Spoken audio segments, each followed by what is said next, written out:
Welcome Buddy. to Friday Night Cast. Yes, as you can see down there tonight, we are playing Wanderhome.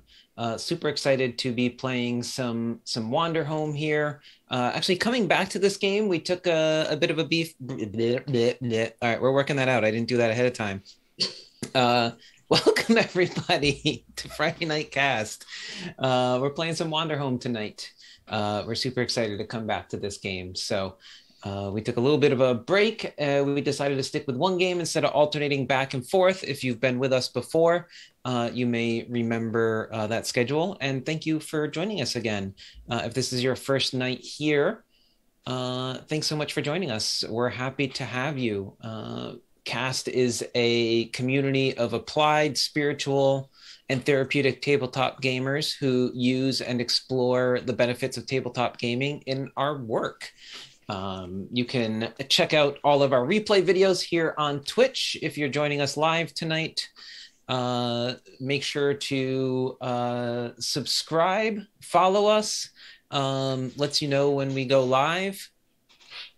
And check us out on YouTube as well, where you can catch all of our past videos, catch our entire run of Kids on Brooms with the Yelcapades that we've just recently finished up. We just added our debrief video up there as well. If you missed any of that, or all of our other great content, Gaze of Our Lives, Tabletop Transformations, all of those things we'll talk a little bit more about in just a moment. And yeah, speaking of which, I'm going to turn it over for some announcements. Tim, take it away. Oh, wait. He's not here. So we miss you, Tim.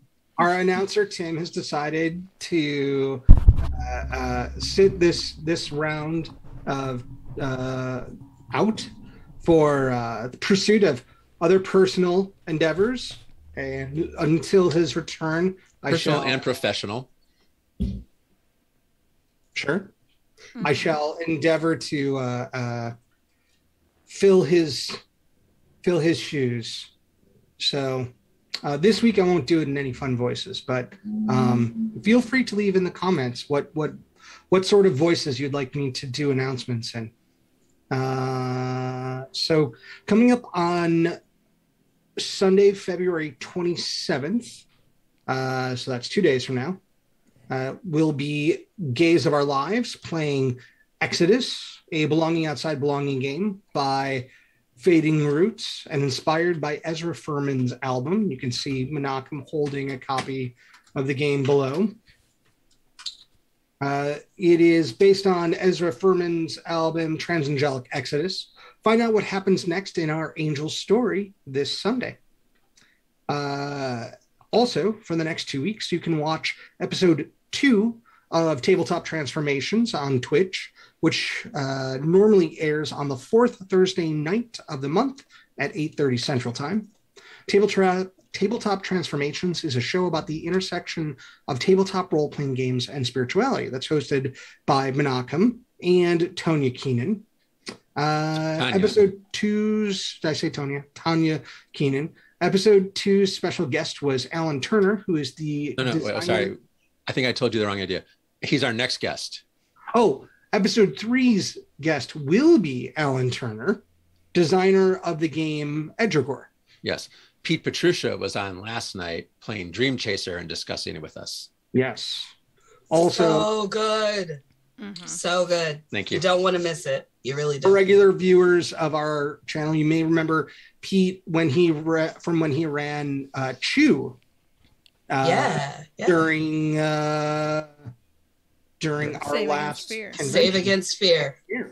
Speaking of, we got a new announcement for March 17th. That's St. Patrick's Day, in case you're not keeping track at home. At 8 p.m. Eastern Time, the premiere episode of Community Care, Playing Your Part. That'll be hosted by Renee and Hallie. And you can join us as we explore community care practices in tabletop games and adapt the mechanics of our own community care games. That's going to be a wonderful show, I'm sure. They're busy planning right now. Yeah, super Maybe excited. even literally right now. Nice. Since we spoke just a moment ago about SABE, we should mention as well that Therapeutic and Applied Geek and Gaming Summit, or TAGS, is going to be coming up in June, a few months away. You can find out more information at tagsummit.org. With 2 G's. Laura, can you give us a little bit more background information about TAGS, please? TAGS is an online conference about using all kinds of geeky things, including tabletop role-playing games, in our practices, whether it is therapy, education, spiritual work, physical therapy, occupational therapy, all kinds of things. And it is a fundraiser for the nonprofit Geek Therapy. And we're really excited. Last year was a lot of fun, and I'm pretty sure all of us are going to be there in some way, shape, or form. So I can't wait for the puppets. it's gonna be amazing. It's gonna be amazing. Are there going to be socks this year? We had a conversation. We had a planning meeting this week. I can't promise socks, but I think there will be merchandise. Okay. But maybe socks. I will put socks on the list. I'm not wearing socks. I do recall last year, just TAGS, there was discussion of puppets and a puppet get together. I'm sorry. Together. It Might be a sock puppet. I would. Hello, everybody. Good to see you. See you again in June. Rabbi the sock puppet. Yeah, I love it. And if you're in the in crowd, you just get randomly invited to puppet hangouts. Mm-hmm. It's like true. all of a sudden, people are texting you with hangouts to a convention that you weren't even attending. Meanwhile, tonight we're going to be playing Wanderhome. Wanderhome is a pastoral fantasy role-playing game about traveling animal folk, the world they inhabit, and the way the seasons change. It is a game filled with grassy fields, mossy shrines, herds of chubby bumblebees, opossums and sundresses, salamanders with suspenders, starry night skies, and the most beautiful sunsets you can imagine. The game is designed by Jay Dragon at Possum Creek Games, and you can find that at possumcreekgames.com. Already linked it for them. /pages/under. Oh. You still got to say it, though. Loud You and do the clear. slash. possumcreekgames.com /Wanderhome. So yeah, it's a beautiful book. Fantastic art in the book also. Yeah, with fantastic art. You can get it with or without bugs. The art, I mean. And if you're a fan of the Redwall book series, or what's that book and movie about the bunnies? Watership Down? Ah, that's the one. Then this Never heard of that one. Oh yeah, I never read it, but it's a whole book and stuff. I was thinking Donnie Darko. No. This game doesn't have any violence. Remember? Oh right. I was thinking of Bunny Foo Foo. So, so we're really excited to get going. We're gonna reintroduce y'all to our characters. We're going to refamiliarize you with where we are, what season it is, and then we'll give a little recap before diving into the safety tools that this game uses, which are a little bit different than what you would have seen previously in our previous few sessions when we were playing Kids on Broomsticks. When we're done with that, we'll do our check-in to enter the magical playing world.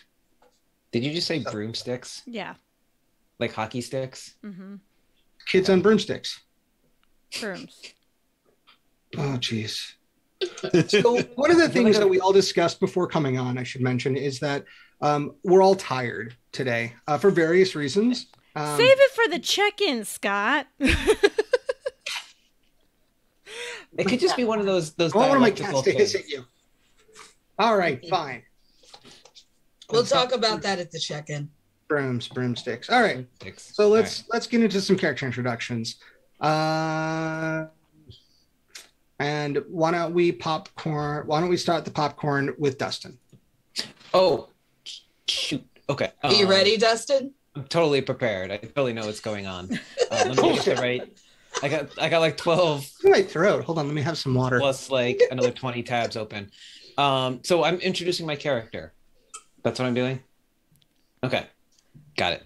Just want to make sure I was on the right page. I mean, okay, so normally I would be putting up our new fancy little, because we got a production upgrade here. Normally I would do it during when we enter the magic circle, but right now we're about to introduce our characters. So I think I'm gonna do some fanciness right here, and we're going to. Well, I haven't even seen this art yet, so I'm excited. I'm so excited. Are you modding the stream on the fly? What? Yeah. Ooh. Oh, So Look at those reactions. Dustin, tell us about what we're seeing here. So I am playing Nopi. And I am playing the Dancer playbook. Nopi is a fox who wears loose-fitting pants or breeches, rolled up at the ankles, bandage-wrapped feet. Think of like monk wraps around his feet. A stylized mask, a jacket, a bandana around his neck, a gleam in his eye, and a perfect little slick of hair between his ears. He has like red fur, a little darker down around the paws, and I think kind of like a patch of white on his belly, if I remember that correctly of how I described it last time. I am playing a fox, not a raccoon. I was rewatching our original stream where I introduced Nopi and realized I started describing him as a raccoon, and I'm definitely not a raccoon. Oh, that's okay, because Kayla's a raccoon. Right. Why do we always have one raccoon? I mean, y'all plotting against me or something Yes. here? Oh, man. I don't understand this raccoon thing. But for the Dancer and for Nopi, I am alive, and my care is intense, vocal, and full of light. Two things that I am is I picked three because I'm bad at following directions. Upbeat, hopeful, and generous. And two things that I wish I was focused and charismatic. I have a number of dances that I can do and one dance I can't do. Do you want me to describe the dances, or should we just save that for play? Maybe save that for play. Perfect. Yeah. yeah, save it for play. I like how when those come out in play, and then also some of my other things. But I carry a couple of musical instruments with me. The one that people maybe most often would see would be my battered iron handpan drum, which is basically a small turtle shell forged together with the iron handpan drum on the other side, and it's filled with dried legumes. So it can be both like a hand rattle and also then sat down and played as a drum as well. So it's kind of a multi-purpose tool that was forged by a cheerful friend who I miss terribly. I don't think I've decided who that is yet exactly. So I'll have to flesh that out a little more at some point. And I can always dance idly, laugh and smile, leap up on top of something, and give a song to those around you. So that is Nopi. And I will send it over to my lost and refound traveling companion, Laura. Awesome. I'm excited. I get to be Ollie again. Ollie, hey, she, her pronouns, is a river otter. The Ragamuffin playbook. So Ollie is young and has lost her parents. Her care is young, exuberant, and naive. She is respectful and friendly. but is not attentive or quiet. Lessons Ollie's been taught. It's better to give a gift than receive it. And my parents have made me who I am now. Lessons I've rejected. All stories are lies, and the world is bigger than you can wrap your head around. She wears a cap that is always worn backwards, grass-stained jeans, stomping boots, and carries a poking stick, as you can see in the character art. And she carries a pocket watch with her that she wears. Well, it's a locket, but she wears it like a pocket watch that has a photo of her family in it, who she has lost along the way. Yeah, that's Ollie. That's all I need to tell you. You'll learn a lot about Ollie if you go back and watch our other stuff, and also through the play. But that's it. I'm going to popcorn it to... Ollie, you have a big fan in the chat, by the way. Yes, you have a big fan already. Big fan in the chat. Oh, amazing. Someone has already committed to murder for Ollie. I love it. I love it. Thank you, Mates of Fate. Thank you. Ollie is amazing and adorable, and I have so much fun. I'm going to pass it to Neil. All right. Hello, everyone. I play a swan. And it's from the Timlier playbook, which is one of the extra advanced playbooks. You are alive, describe your care. My care is piping hot, well prepared, and delicious. I am patient, intuitive, and I believe I have to be submissive and precise. I wear dark-coated glasses, a tea master's badge, and an apron. I can always sip my tea gently, stir and nod, listen, and find the ingredients that I need. I believe that is everything. So I will... popcorn it to Sorrel, my friend Sorrel. I'm gonna do this in my regular voice, and save Sorrel's voice for when we get in the session. Sorrel is a labor of love for me. This character is challenging to play in a totally different way than my last character. So Sorrel is a bison. And his playbook is the Pilgrim, a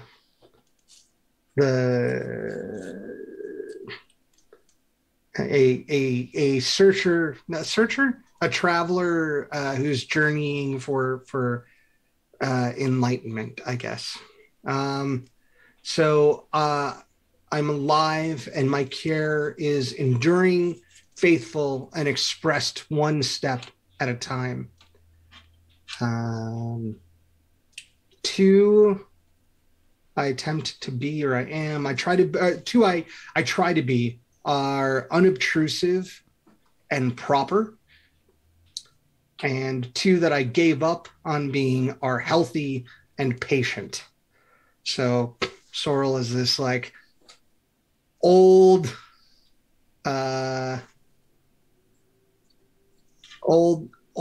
pilgrim walking this beaten path at the end of his life, looking for his final answers. He has this weather-beaten hood, and you can see that in the character art there, these frayed gloves and the sturdy walking stick, which is completely different than a poking stick in ways that I'm unclear on. I feel like I could use it for poking. And then his prized possession, when it's not raining out, you'll see him walking, looking, reading out of a leather-bound book. And right, that's all I share right now, and we'll play to find out. And finally, let's finish with Menachem, who has a new character to introduce. Very well. Hello. I am playing Puppy, who is a spectacled bear and is really, really tall, like a bear. But I am playing the Aesthete, which is a third-party production by Zane Smith and Natasha Pepe, and you can find it on Itch. And the Aesthete, the world is home to many beautiful things, and the pursuit of that beauty drives you. You are alive. My care is admiring, observant, and specific. I am, double check on this. I am pleased that I am effusive and impulsive, and I wish I wasn't so sensitive and stubborn. I have an intriguing aura and many pouches with things in them that I've collected or things to help increase the beauty in the world. And I have a flower garland, flower crown that I wear, as you can see in the picture.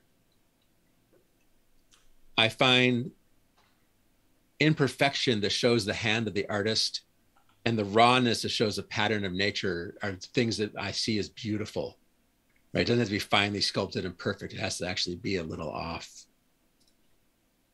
And my first instinct when I find a beautiful object is to study it, to gain understanding. So I'll just sit there and look at things for a long time. I carry a few things with me. I have a stone that was entrusted to me, and I love it because it's so simple and beautiful.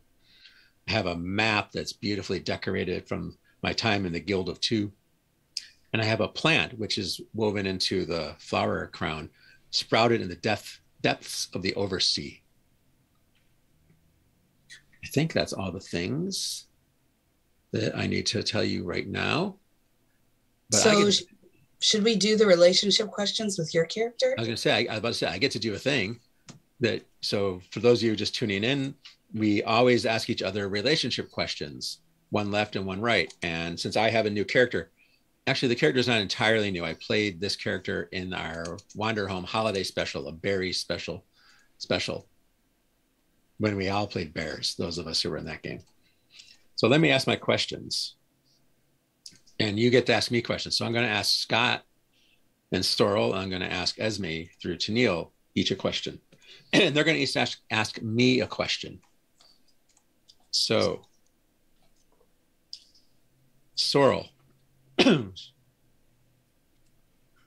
why do I find you beautiful?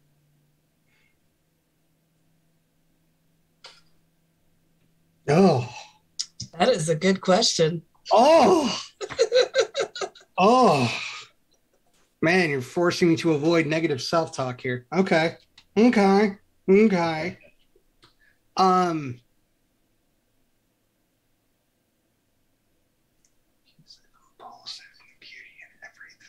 So like you said, you like to see the flaws that show the artist's touch, and or the rawness of nature.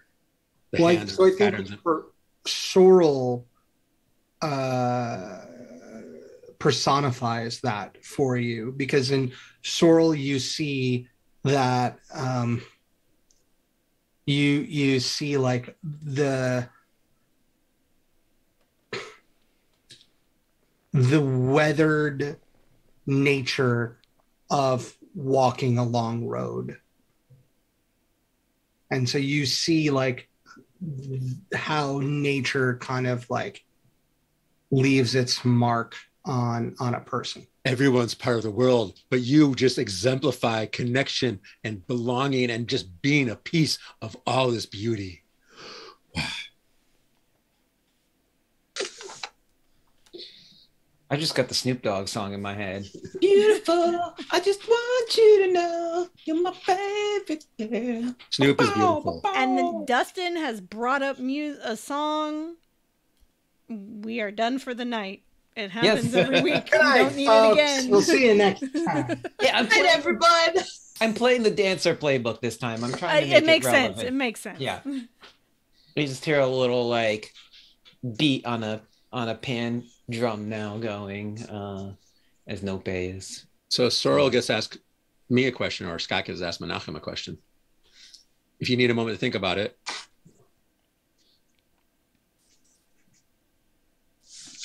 I mean, if Scott's asking Menachem questions, What character? About The character. off the sheet in the game. I have some questions about Mishnah. Are we all stuck in purgatory right now? Is this a simulation? I'm so burned out. No. Oh, we're not asking those sorts of questions. Sorry. So I have a problem with this question. So while this is a close-ended, meaning yes or no question, I challenge you to say yes or no and then expand on your answer. Yes or no and why. Challenge accepted. Thank you. Does your speak card? Does my faith does our faith, because it seems that we share faith, still fill your heart with hope?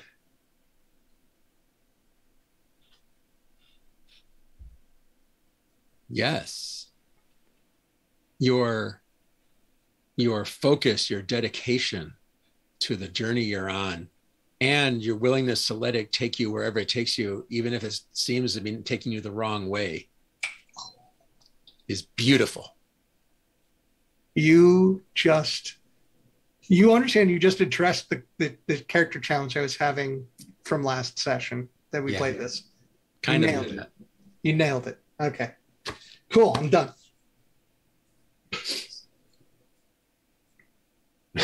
Okay, Esme. Yes, what's your question for me? What did I show you that you will never forget?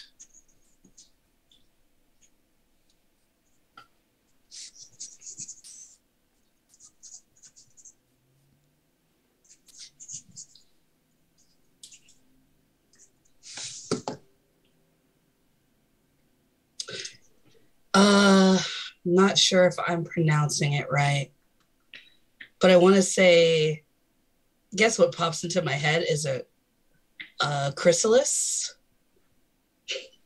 Am I pronouncing it right? Mm-hmm. Yes. Yeah. I want to say you're the first one to show me it. And I'd never seen it. I had seen a caterpillar, I had seen a butterfly, but I never saw a chrysalis before. And you just kind of showed me the beauty of that, kind of like those moments, those transitions before the bigger change, if that makes sense. Yeah. Yeah, you like it? That works. It's beautiful. Awesome. And my question to you, which we actually already answered out of game, but we'll do it for our listeners. Don't give up our secrets. No. Oh, okay. Sorry, I'm just so transparent. Okay. Sometimes you do stuff ahead of time to make it be smoother. Yeah. When is the last time we had tea? Just the two of us. We can make it if we try. Just the two of us. So it was a weird moment. In the sky. It was a weird moment some time ago when your tea tent had no one else in it. And I came in and I ordered some tea, probably a few teas actually. And I moved from chair to chair with the different teas, using different voices to act like there were different customers. And then we only stopped because we discovered people were watching this interaction. And that was the last time we had tea, just the two of us. We made it, or you made it, and we tried. Yeah. It was a very, very sweet moment for both of us.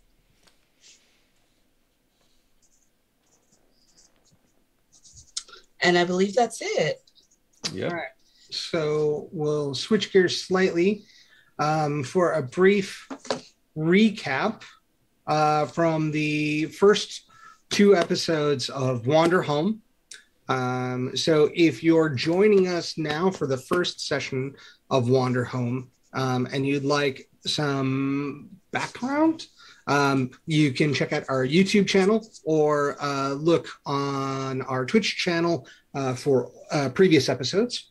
But a quick synopsis was that the scene opened with Nope and Fletch, another character who's not with us, meeting Radcliffe, Ollie, and Flip, a giraffe. And Ollie and Nope danced in celebration as they had been separated and were finally rejoined. The group eventually gathers in a tea tent. Reunited, and it feels so good. It's not just me, it's contagious. Yeah, I do the same thing in life. I mean, I was singing Reading Rainbow after you mentioned Chrysalis, which took me to Butterfly to Caterpillar. Anyways, so we were gathering in a tea tent where Esme served tea to everyone, and Flip explained that they are supposed to go to Blue Valley, another populous valley nearby. And the group, for the most part, agreed to go with him. While Nope wandered about, Ollie, Flip, and Radcliffe are intimidated by Don, the chameleon vendor who sells watches in the nearby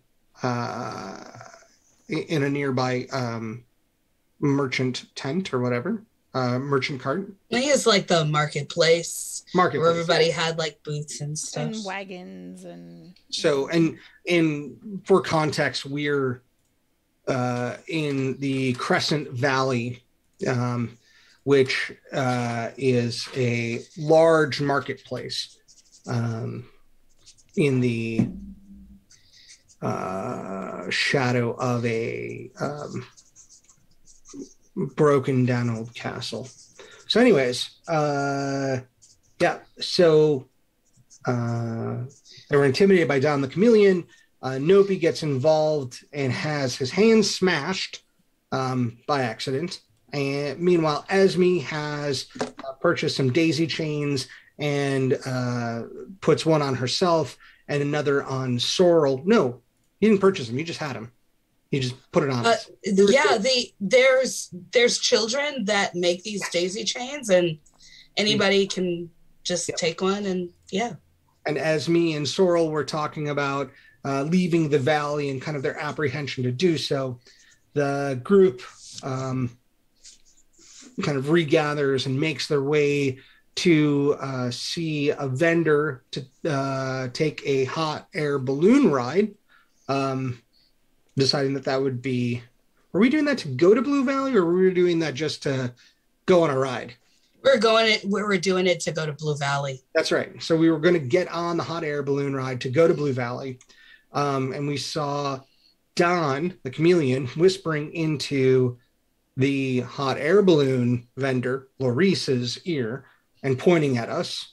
And so we were just approaching the balloon vendor, Laurice, and she was giving us a rather threatening look as we approached. So, quick synopsis. And now, Tennille, you want to review the safety tools for us? Oh, absolutely. So there are a number of different tools that we've used as we've played role-play games. Lines and veils and open door policy, X card. But this time we're just going to follow the Wanderhome safety tools. And if we need any others, then we'll slip them in as we need them. So the journey tools, they call them journey tools in Wanderhome. And so it starts with specific phrases. So I'll just read them off for you. Let's do this instead. Do we want to? Where to next? What do you think? Hold on. And no. So I wanted to make sure that everyone remembered those safety tools because I don't think we really used them the last time. And maybe it's something we might use if that comes up in this session. Thanks, Tennille.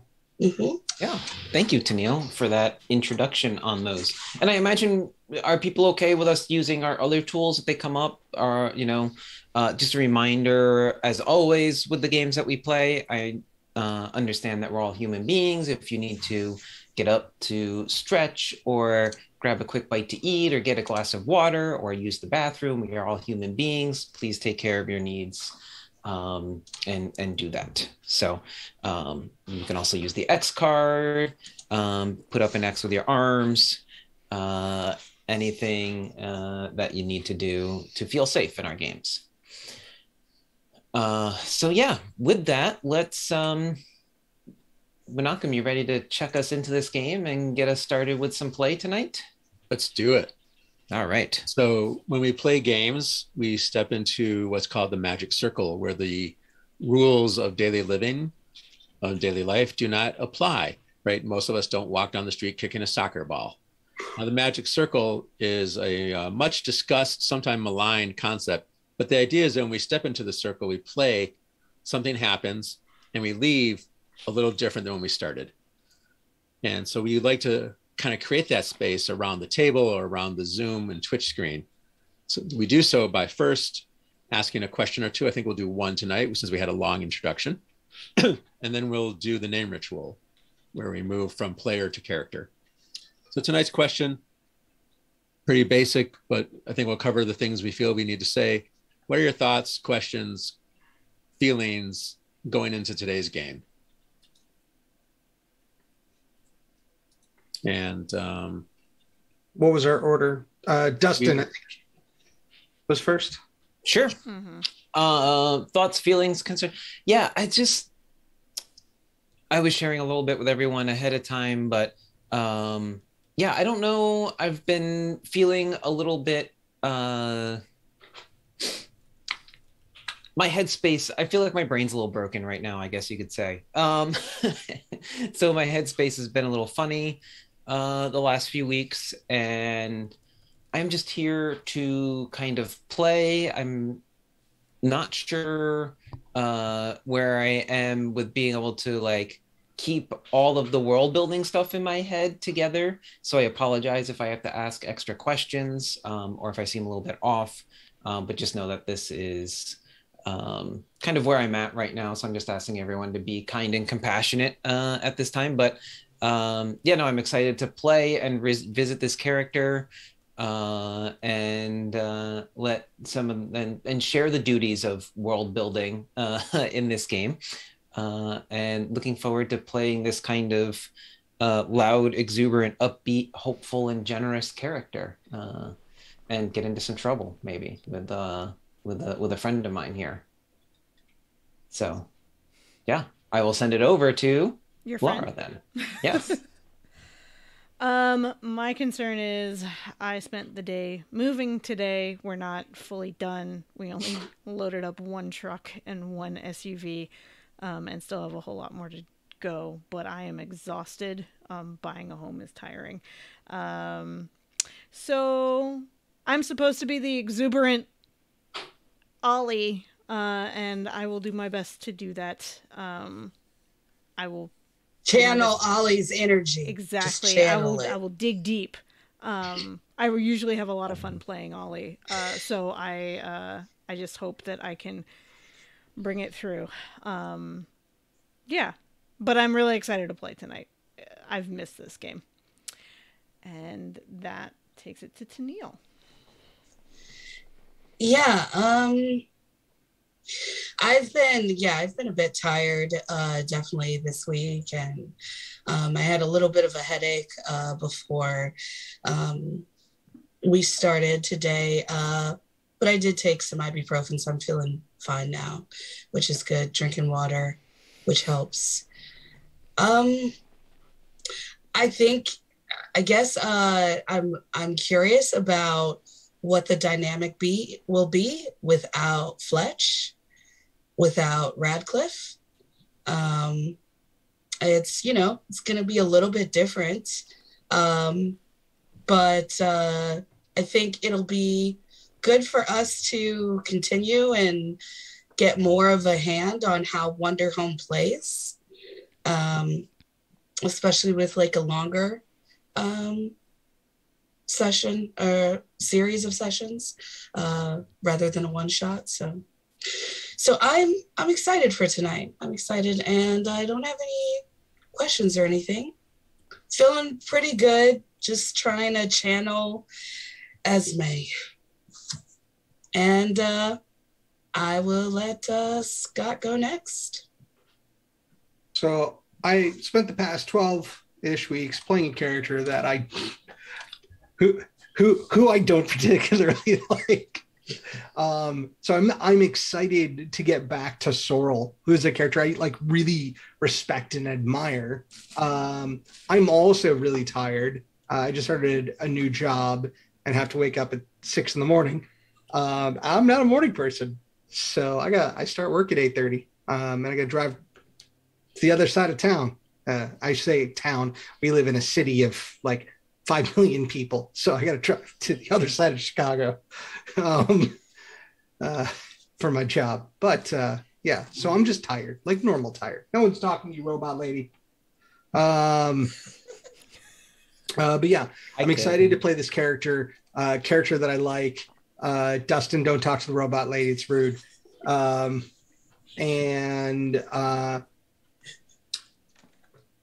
I think especially what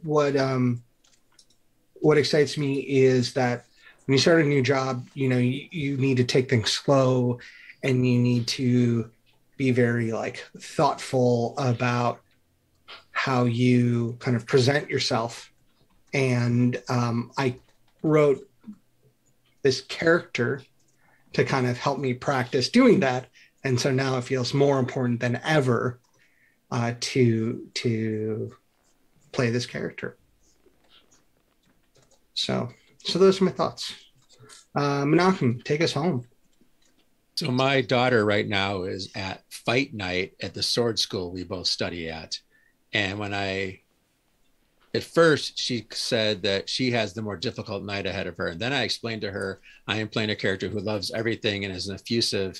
And she then admitted her mistake in assuming that her job was more difficult tonight and that mine is more difficult, because I also am exhausted. And last night, I slept all day yesterday because Wednesday night I had a headache and some dizziness and some nausea that mostly has gone away with rest.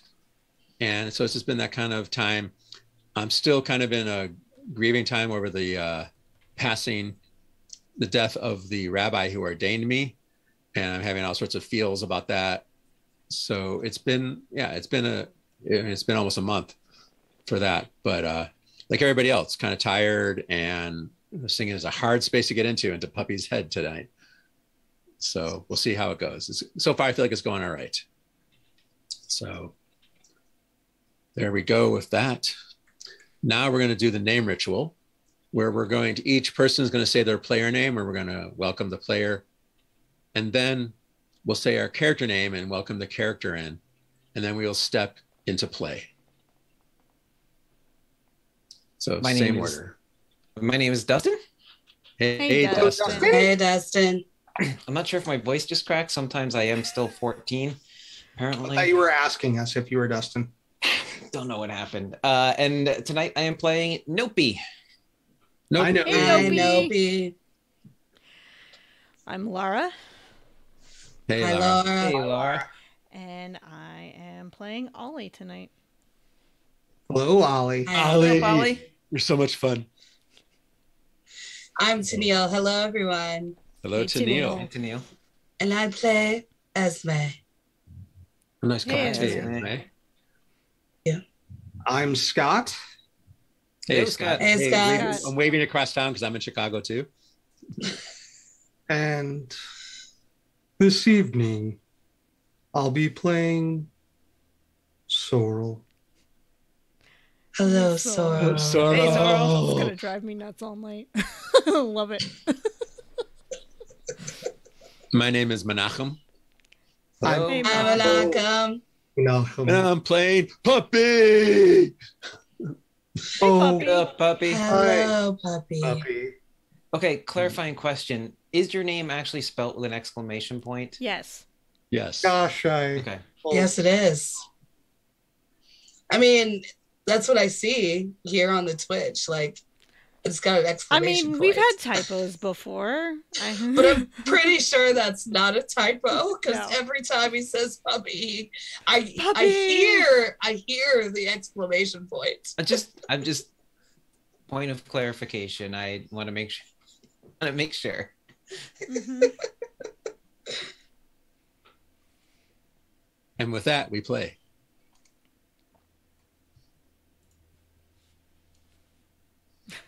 And the silence sets in. So remember, we are at the Carnival Festival Fair Marketplace.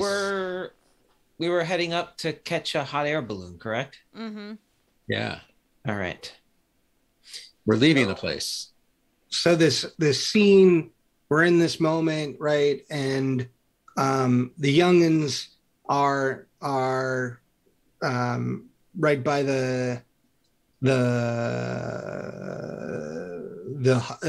hot air vendor, and us old folk are trailing slightly behind, and the vendor is shooting a dirty look at all of us. What youngins?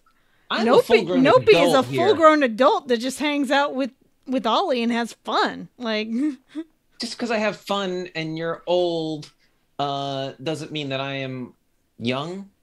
Sorrel, I think, might be the oldest. Mhm. Maybe. This is likely true. Can I ask a technical question? I played this character once before and I still had some tokens, but should I just start at 0 to make it more interesting? I think I'm not doing that. So, well, but you had tokens from this game. Puppy has tokens from another game. Oh, wow. That's true. Should he get his tokens from his character or from this game as Click? I How would many- say the game. how many tokens does Puppy have? What's the difference? How many? I think I had 4 or 5. Yeah, 5. I think most of us are around like 3 or 4. So I don't know. Whatever you want to do, whatever feels right. I'll cut him in half. How about? There Sounds you go. great. Fine. Yeah. Do half a token. I don't know what Right. half a token gets you. I'll round down. Always round up. Give yourself the benefit of the doubt. Round down. And who rounds down? That's no fun. 5e. Here on my player sheet, it says that I am generous. I think you have 3 tokens. Ooh. So I know that, like, as Sorrel's walking up and sees this vendor kind of like shooting a dirty look,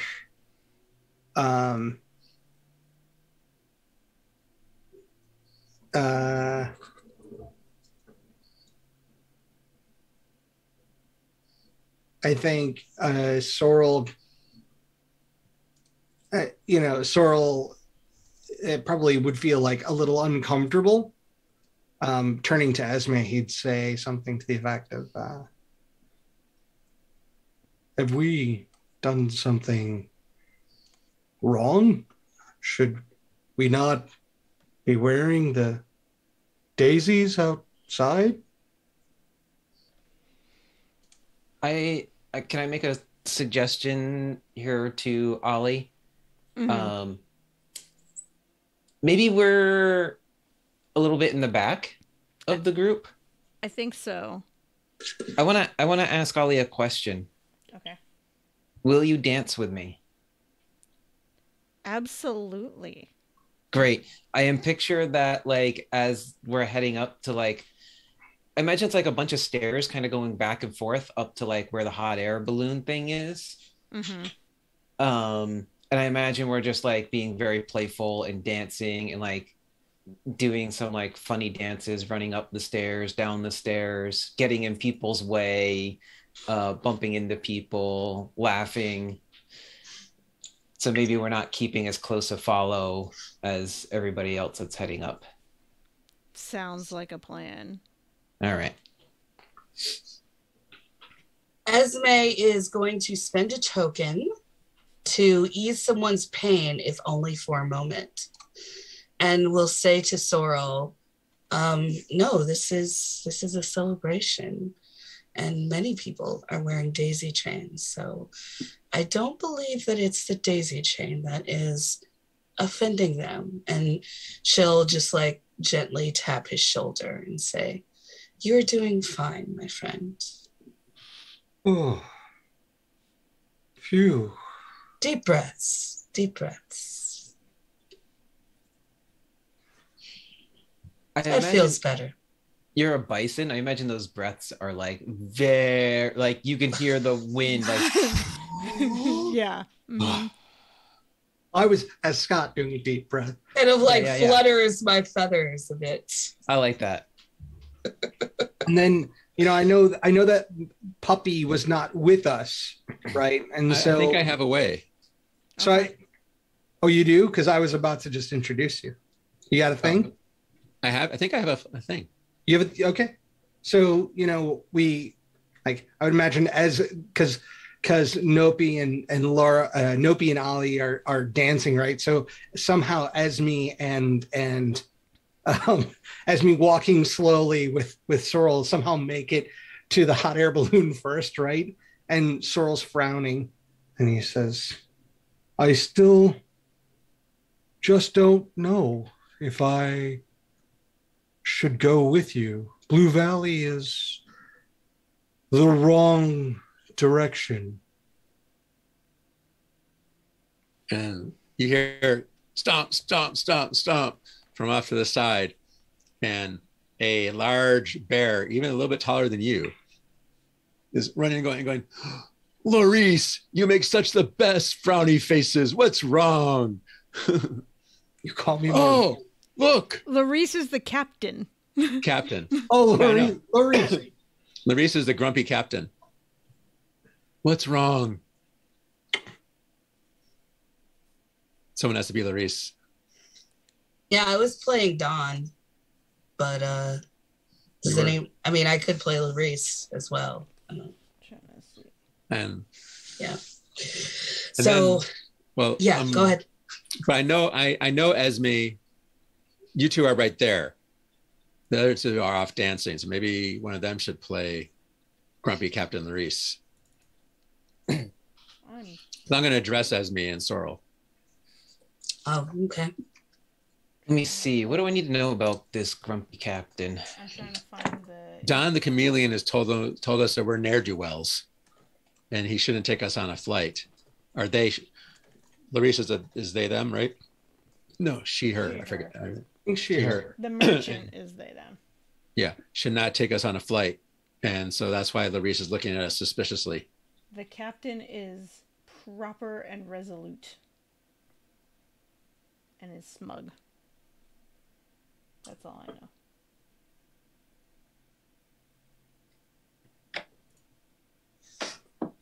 Oh wait, I know. Larice, you make such the best frowny faces. Oh my God, the lines they're so beautiful. Sorrel, Esme. Oh, hello. Oh, Puppy. It's so good to see you. Big hug to the both of you. I think Sorrel hugs you back, and you two probably have like a bear hugging contest. Mm-hmm. And Esme gets caught in the middle. And Esme tries to gently adjust arms and stuff so that it's a little bit more proper. Oh, some tea would be so good soon. Are you guys going on the balloon? Larice, these are the best people ever. I'm spending a token to provide a solution for an aspect of an immediate problem. These are the best people you can meet. Oh, you should take them up. That'll be so much fun for you. Well, we are missing a couple of our friends, though. I don't know what happened to Fletch or Radcliffe or Flip. I think we were writing them off that they had that Radcliffe went with Fletch to deliver something. I believe in game Ollie's gonna explain. Okay. Well, right? Something. something. Maybe. Ollie may not know. Ollie is kind of inattentive, and yeah, I don't know where the letter would be. I have to think of that, or we can think of that.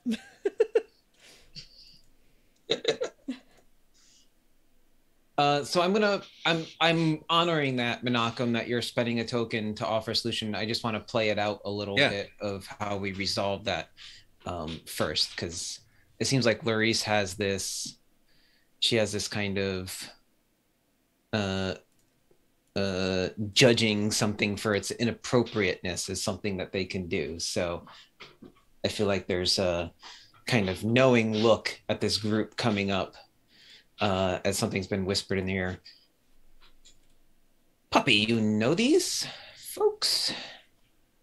These two. Esme makes great tea, and Sorrel is like part of the earth, part of the whole beauty of nature. I've been informed that they are troublemakers. I mean, Sorrel's the farthest thing from a troublemaker you'll ever meet. Esme can be a bit persnickety, but it usually works for them. I feel like at about this point, never. And he like looks at you with a questioning look on his face. Sorry, what were you saying? I feel like, I don't know why, I feel like Larice has a pair of like reading glasses and like pulls them up to like look at Sorrel, and then pulls them back down again. So they sit like low down on her nose, but like is used to inspect you more closely. Sorrel is on a deep spiritual mission. So Sorrel can always shield himself from harsh conditions, and I feel as though the icy and calculating look of Larice would definitely be a harsh condition. So Sorrel just kind of like stands up a little bit straighter and puts like takes his weight off of his walking stick and just like extends his kind of like proud bearing and says, Puppy has vouched for us. What more proof would you require? Perhaps a poem reading. Poetry reading. Do it. Oh, Jesus. What have I done? The player has played themselves into a potential corner? No. So, this is so random poetry generator online. Do it. Seriously, is it? I think there is one. I feel like it needs to be a haiku. I feel like Sorrel does haiku. I mean, for our other Wanderhome game, Nina used Inspirobot to come up with her dreams, or her, not dreams, I was the dreamer, her writings. She was a poet, I think. And Sorrel pulls out his book of poetry that Puppy has seen many times before. Is this that weathered book? The weathered book. Okay. And he kind of flips through pages and lands on one and smiles. Darkening gets stuck. An Argentine Bigant flies in spite of the house. And he just closes the book. I feel like as you finish, Nope just like is dancing backwards up the stairs with the rattle in his hand. And Ollie's like following, but like I feels like Ollie's gonna trip on the stairs. not paying Isn't this how attention. Ollie got in trouble the first time? Yes. And also, I think it's funny that Larice is having trouble with the troublemakers, but the troublemakers are the ones that aren't there. Yeah. No, I like that. It's like, oh, like you see, as you like finish the poem, you see Larice, she kind of softens a little bit, like, okay, I must have gotten like some misinformation about the troublemakers. These people seem respectful and proper. And I imagine Nopi is dancing backwards up the stairs to get to the top. I'm picturing Ollie tripping on the top step, tumbling into Nopi, who tumbles into Sorrel at this point. And so Nopi's just like looks up at Sorrel as I'm like in your arms now, kind of toppled over, like, hey there, big fella. He just like with one hand like picks you up and like straightens you out. I'll turn around and be like, off your clothes. is this wow, is that the balloon we're gonna get on? And Larice just like narrows down again, pulls up the glasses, looks at these two rapscallions. Companions of yours? I'll pick up Ollie. Thank you, new friend. Hi, What's your name? my name is Puppy. Puppy? That's my friend Nope. Nopey. No, Nope. It's Nope. Nopey. Nopey. Be. Has anyone seen Radcliffe? I was wondering where they had gone. I don't see Flicker about either. Do you know where they went? I'm sure they'll turn up. I think. Ooh, turnips. I like turnips. You got any? Kind of hungry after all that dancing. Turnips. Huh. And Ollie's gonna like check her pockets and stuff, and there's one pocket in the front, and there's a bunch of stuff comes flying out of the pocket, and finds a letter that was just behind everything, but had to pull everything else out of the pocket to get to the letter. Of course. And opens up the letter. Oh, Radcliffe went to go find my parents? She says, stay with these people. I only really know Nopey, but okay, I'll stay with these people. And then I'm going to put my hand on your head and be like, don't worry, I got you, you little rascallion. Hopefully we already lost each other once. We hope we don't do it again. We're not lost. We're here. Well, I mean, the whole reason we were going to Blue Valley was to get Flip back home to Blue Valley, but Flip's not here. And So Ollie looks at the letter and is like, Flip. It says Flip in the letter. Let me. Oh, Flip is there too? Radcliffe went with Fletch. Oh, with Fletch and Flip? Uh-huh. Yeah. Okay. We should probably stay here until they return.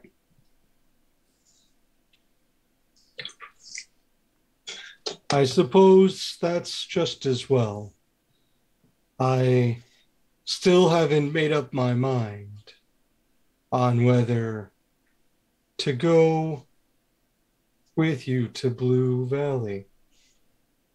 Especially because Radcliffe, is it Radcliffe? I think Radcliffe. described that mountain from which you came. It sounds an awful lot like the place I'm supposed to go. They've been where you're supposed to go. Deep.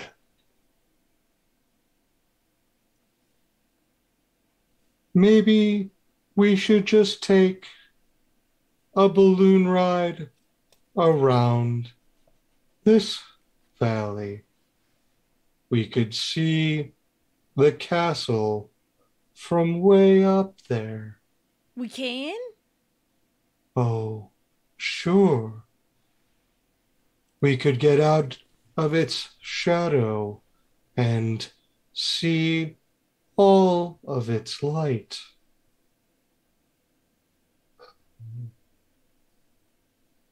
I have some concerns. What do you think, Loris?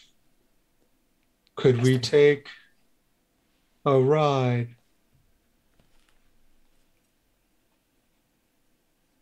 Oh, sorry. I thought there was more. The three of you are fine. Those two are too accident prone to get on my balloons.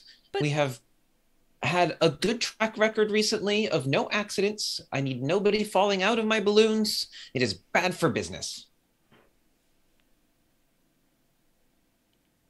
What if we tie a magic rope around their waists and tie it to the balloon? I like Puppy's idea. I want to go in the balloon. They could choke on that. Not around their necks. You're so funny, yes, me. Loris, I will take personal responsibility for Ollie and Nopi. Oh, that is so kind of you, Sorrel. How very considerate. He may talk slow, but you saw how he caught the Nopi. I don't talk slow. Yes, my friend.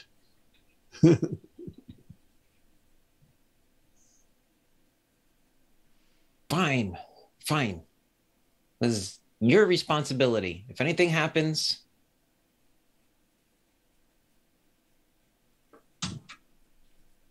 I will not have it discussed that it came from one of my balloons.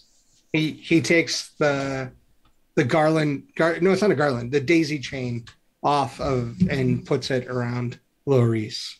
Thank you, friend. Loris. Sorrel, you are so generous.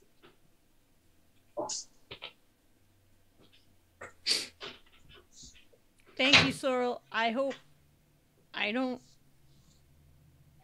make a mistake like I usually do. Scott, I think that you get a token for that. I do? Inconvenience yourself to help someone else. Give away something I held dear. That one too. That both works. That was not intentional. Power game. Do it. I didn't know that you held the daisy chain dear, but yeah, let's do it. It was a gift from Esme. That is true. Hey, Ollie. Yeah, puppy? There are no mistakes. You can't do it wrong. It's all part of your way of being. I don't know. You might want to tell Radcliffe that. No, I agree with him. And we can't get lost ever. But I've been lost twice, at least. Esme looks at Captain Larice and says, "Can I get you a cup of tea?"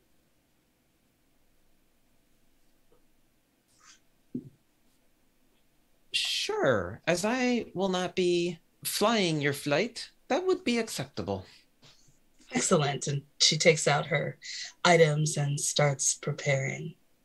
Sorrel, while this goes on, Sorrel kind of draws Ollie closer and a step away from the group so as not to embarrass her.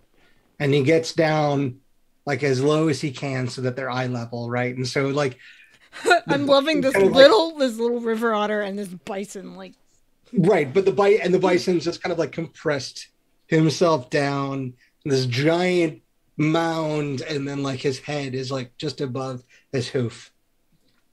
And he says, Whether or not mistakes happen. And he puts his hand on your little shoulder, and he says, You can try hard to be careful on the balloon, can't you? I can. I think, like, I have fallen off of a boat before, but that puts you in the water. The balloon, that's a long way down. Then you should hold on tight to Nopi or to me. That's a. I think I can do that. Or to Hoppy. Yes. I vouch for him. He's good people. And if need be, I will do my best to fly down to try to capture you as best I can if such a thing happens. You were always so nice. She stirs the tea and then offers it to Captain Larice. And Captain Larice gets a token.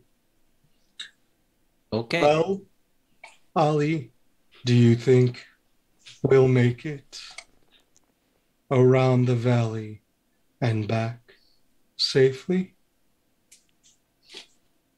I think so. I will do my very best. So Esme has given Captain Larice Sun Smile, which has a pure and easy taste and can make someone friendly, give them the friendly trait. ooh. And Friendly says they can do, I guess, 1 to 2 things. Start up a conversation with someone else, introduce someone to an old friend of yours, or get really attached to an inanimate object. That's friendly. So I think Larice is going to point down and walk down with you. Be like, yes, this way, please. I'm going to introduce you to one of our best captains. I'd be happy to help you. Captain Pepper. Pepper? That's like puppy. It's quite different. What does Captain Pepper look like? I'm like kind of blank on this one. I don't know what they look like. Pepper is a pot-bellied pig. Hey. All right. What about a platypus? I mean, we've got animals that are in this place. They don't. We haven't used a platypus yet. Oh, is that okay? We've got like specific animals in the. I didn't. Okay. Platypus, chameleons, ferrets, short-haired cats, foxes. I love the idea of a platypus because they're weird duck mammals. Pepper the platypus. Pepper the platypus just works great, right? So I just went Pepper Potts and pot-bellied pig. I love it. Platypus is great. Pepper's behavior is sometimes salty. It's Pepper. Pepper's your pal. Pepper pal, people call him. Pepper the platypus, Pepper pal. Who is sometimes salty. So Pepper is a brown platypus with a dark brown, almost black bill and webbed and clawed feet. Kind of cute. Oh my God, they're cute babies. Excuse me. That's Pepper's Captain voice. Pepper's voice now. Oh my God. Oh my God. Another group for me to take up. I'm so excited. Boss, are these tourists or are we going someplace? Wait, I thought Wait, you am I doing both? Am I doing both? yeah, Okay, great. I'm just gonna talk to myself. Are these tourists or are we going someplace specific? Just the tourists, show them around the castle, take them as close as you can, not too close, and give them a good flight. Make sure that little one holds on tight to somebody, please. All right. We just want a 3-hour special, no drops. We just want a 3-hour tour. Sure. What could go wrong? No. I'm imagining, man, me in my head right now is imagining we get stranded in the castle somewhere. Up by the castle. I can't find our notes on the site, but I was really hoping that someone would maybe like tell us a little bit about the castle while we flew around it. We could do some of that. I do want to say that like while this exchange has been going on, Don's been watching this. And you see because he's a chameleon, you see him kind of change like different colors, like blue, green, red, and then like super dark red. And he just like, and then he like starts walking away back to his booth.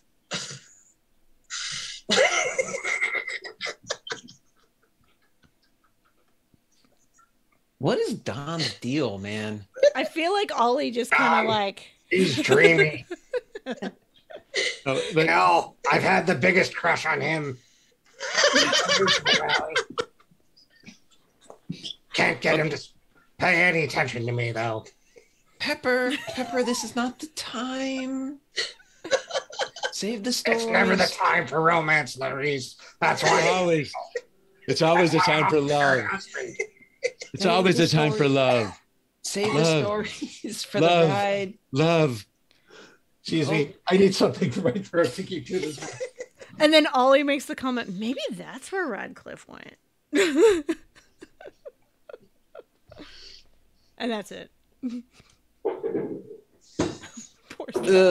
Laurice kind of turns and is walking away.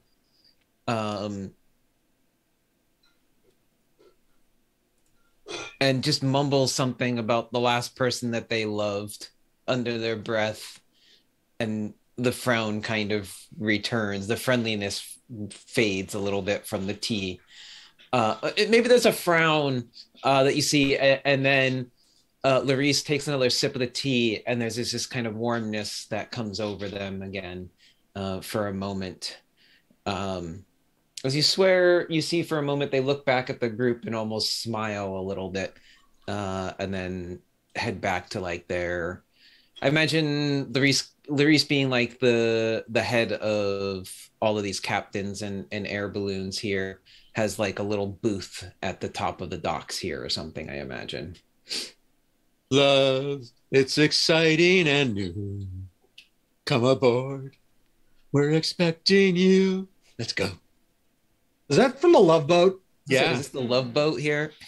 I'm showing my age. I don't think I've ever seen that show.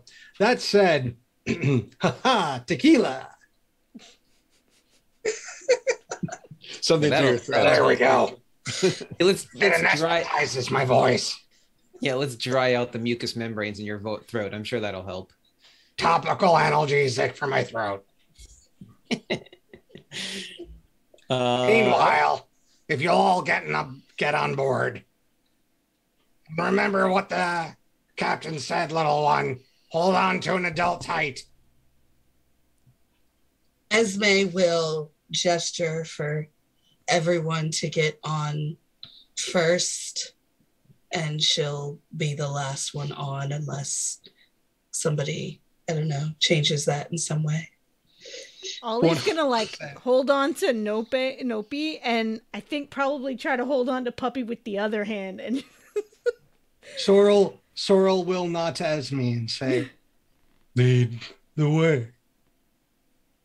As Nope, I didn't want to be in the way of wherever other People just people walk would on. like to be in the inside. So it's okay for you to go, Sora. If you insist. Yes, of course. I think Puppy, Nope, and Ali have already made it on by this point. I love that juxtaposition. Yeah. Love it. Yeah. I love it. I love his lines. Yeah. He's got everyone, all the characters have like a thing that they can say, and I just want to try to find a way to like work each of them in every session.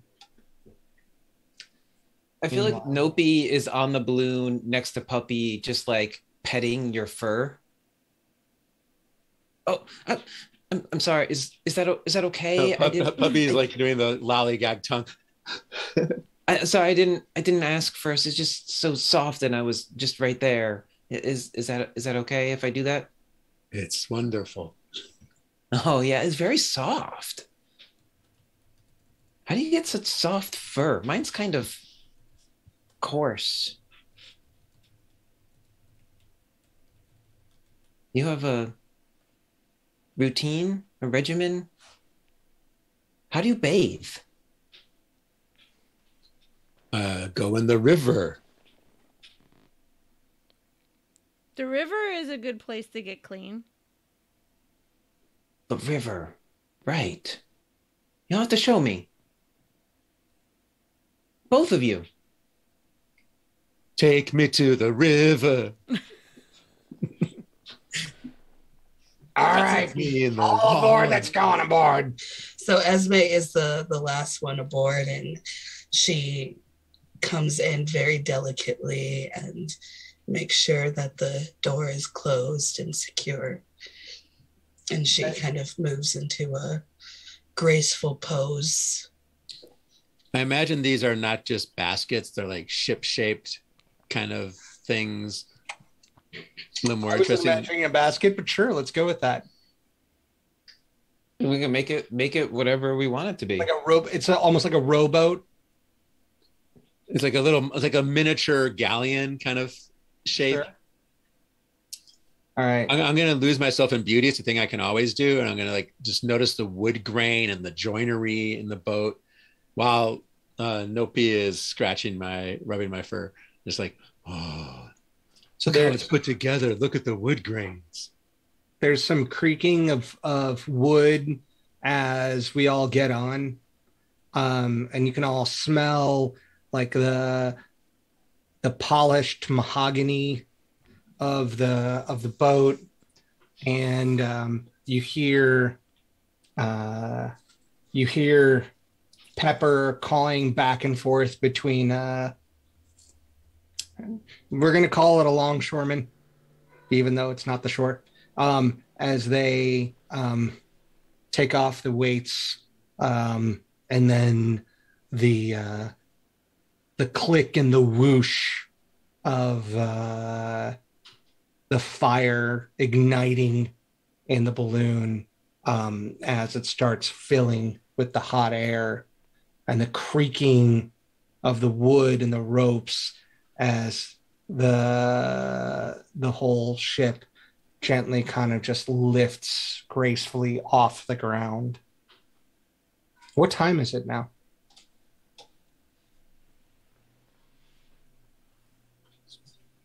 Afternoon, not too late. I was imagining it was like, because wasn't it like morning at one point while we were here? So I feel like it's like, probably like after. Yeah, that's what I was picturing, afternoon. So we're the entrance to the airships maybe is like in the shadow, that last little shadow of that late afternoon, and as we of the valley in the late afternoon, and as we gently rise up out of the shadow, we're just struck by like that warmth of early spring afternoon in the sun. I feel like Puppy Scott just- needs a token for I was just taking a gonna moment say. to bask in the grandeur of the world and describe it to the table. Yep, that's exactly what he just did. I was gonna just I suggest was that. trying Thanks, to set Laura. the seed.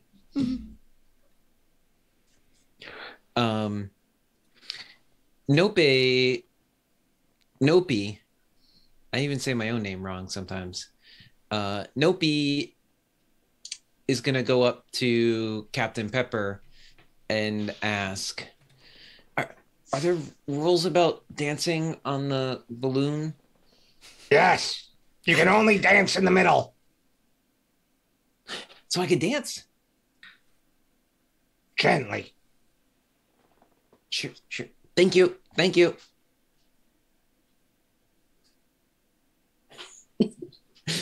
Is Puppy dancing? Well, Puppy's done. He heard dance, and he was lying there basking in the sun, and he's kind of moving to a 1, 2, 3, 1, 2, 3 on the floor, leaning against the side of the boat. Won't you dance with me? Da, da, da, da, da. I don't know the song. I think it's swing. Let me dance for you. Let me try.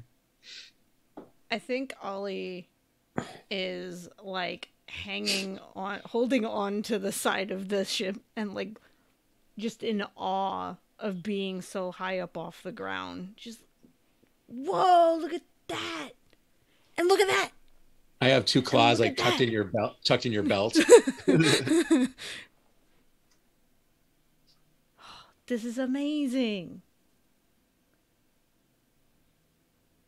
I'm gonna come over next to you, Ollie, and just kind of look at everything that you're pointing to as well. I think Ollie's pointing at, like, obviously the castle that we can see, and then the rocks. And I think there's probably, we said there's like, the valley has trees, and so we had come from below where there were trees, and now we're above the trees, and Ollie's like, we were just down there.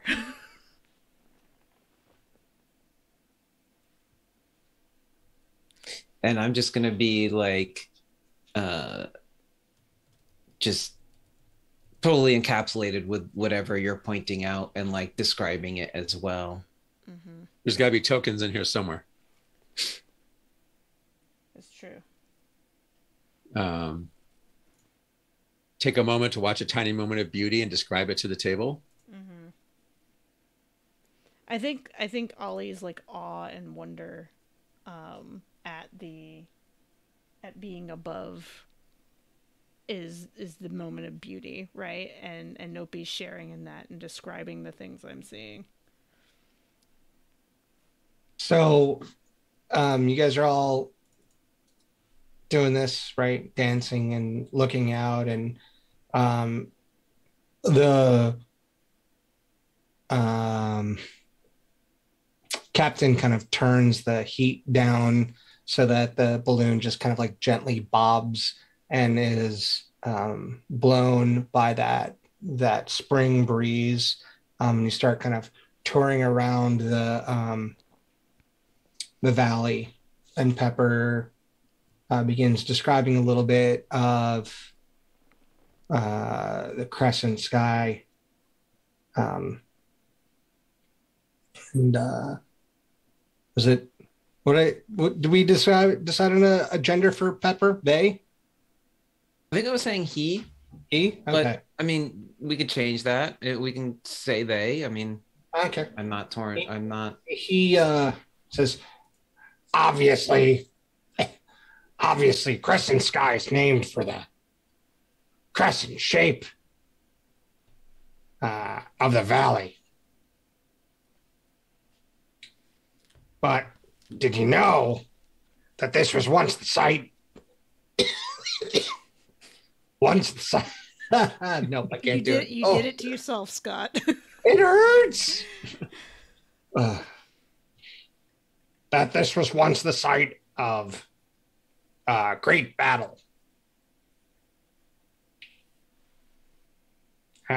Sad. Battle. Site of a great battle, right in, for this very castle.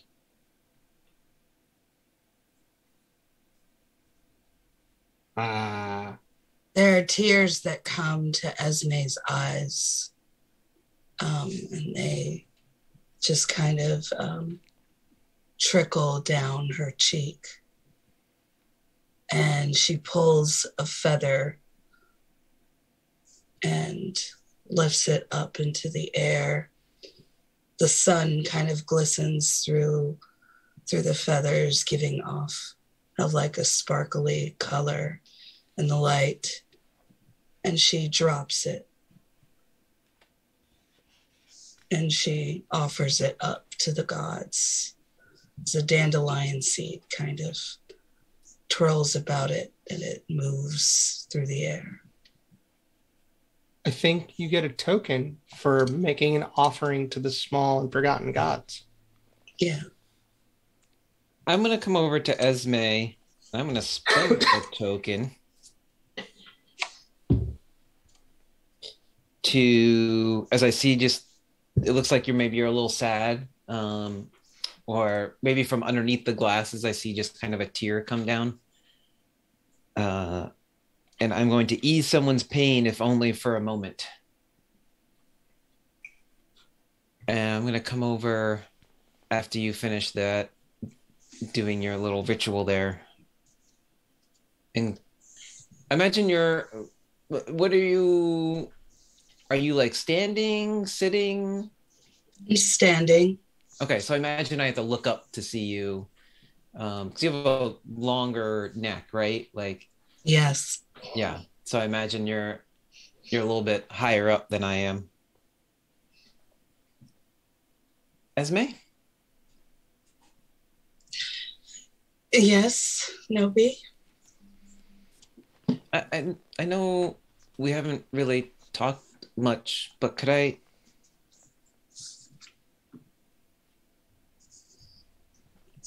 Do you want to?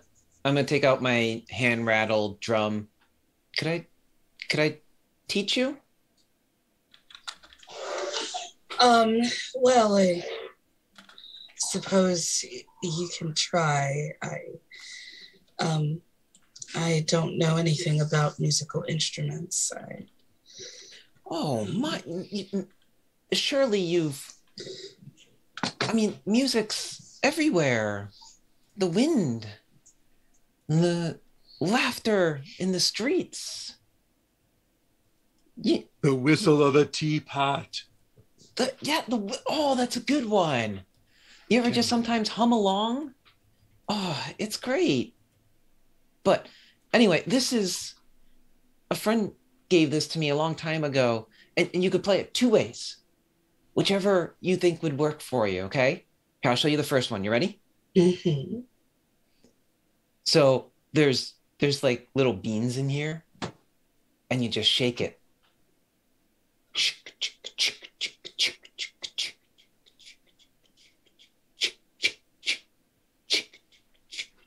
Okay, so that's one. Okay. Or this is my favorite. This is fun. You could put it down on the ground. I put it down, and it's like kind of like a steel drum, kind of. So it's a little hand. So, and just there's no wrong way to do it. You just do what is like fun for you. Boom, boom, boom, boom, boom, boom, boom, boom, boom, boom, boom, boom, boom, boom. Sometimes I like to stomp on the ground when I do it too. Boom, boom, boom, boom, boom, boom, boom, boom, boom, and then I pick it up again. Boom, boom, boom, boom, boom, boom. Yeah, you want to try? That is quite a sound. I don't want to misuse your instrument or do it improperly. But just there's no wrong way to do it. Well, it's important to be precise, but I will try my best. But yeah, here you go. Yeah, here. She takes it from you and she just...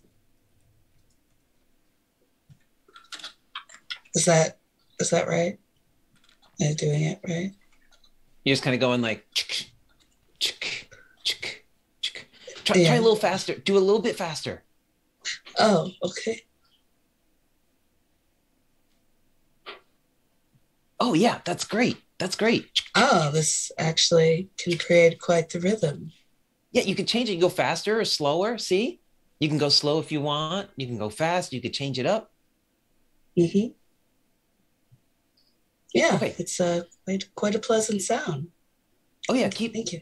keep going. I'm gonna dance. Oh, you're going to dance to my music? I'd love to. Nobody dances to everyone's music, even when there's no music. Oh yeah, I do that. I do that sometimes too. But I have a special dance I want to do, and I wanted your help. Oh, all right. Well, I do think that there is a certain type of melody in my head. Okay. And she just starts to like do like a specific like type of melody with the shaking rhythm. Great. And as you do that, I'm gonna dance a dance with the heavens high above to get perspective on the world below. Oh. Ooh.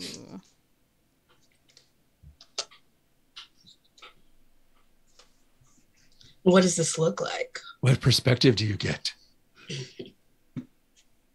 Is it my perspective or is it his perspective?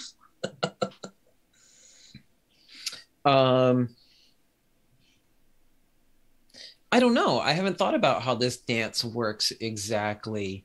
I'm getting this idea that there's like, it's so weird to think about with this playbook. But I'm picturing that these different dances maybe do something a little bit different. And I'm almost picturing this one as like a sort of like astral projection. So like anybody who's not paying attention, it may all of a sudden look like Nopi is like floating away out of the hot air balloon as I'm dancing, but then you see this second kind of version of them. And I think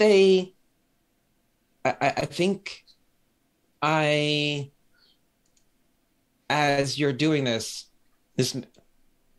and this is up to you, Tennille, if you're okay with this for Esme, of like maybe I pull you into this dance as you're helping me with like the rhythm of it and everything, and we kind of float up a little bit and kind of a little bit removed from ourselves, and see. I'm thinking the below is maybe just the group that's on this ship. We can see the group below and get a little different perspective. And I feel like we see the captain telling a story. Ollie just in their wonder of just constantly pointing out new things that they see. You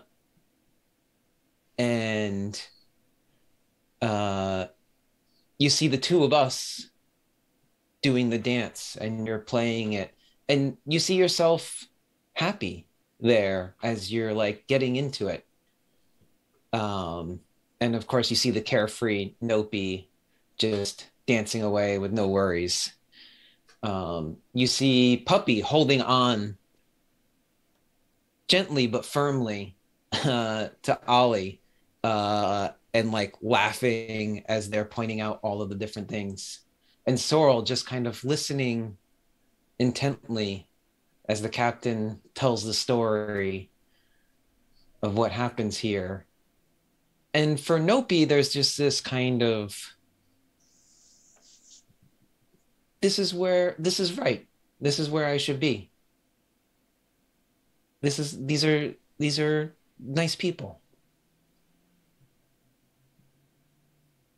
I would think that Captain Pepper would freak out at them looking like they're floating away. I'm going to retcon that other people don't see this. Maybe. Okay. Yeah. Good plan. Mm. We just see you dancing. You just see us dancing, right? The two of us are the only ones that see ourselves kind of floating up. It's this weird perspective, right? Like we're out of body, but also in control of our bodies down below. Wherever Click is, my character from before, he's very happy at this development for Esme.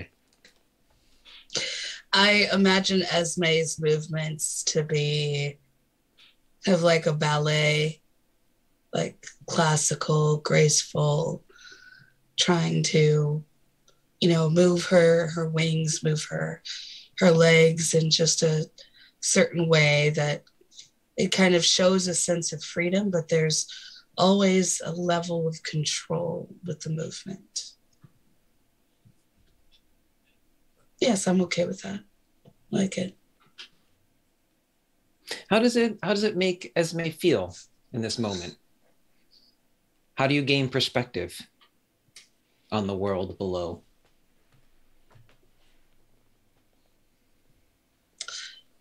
It's weird. It's like a paradox of feeling like you're a tiny, insignificant something in a huge world, and yet you're also incredibly significant at the same time.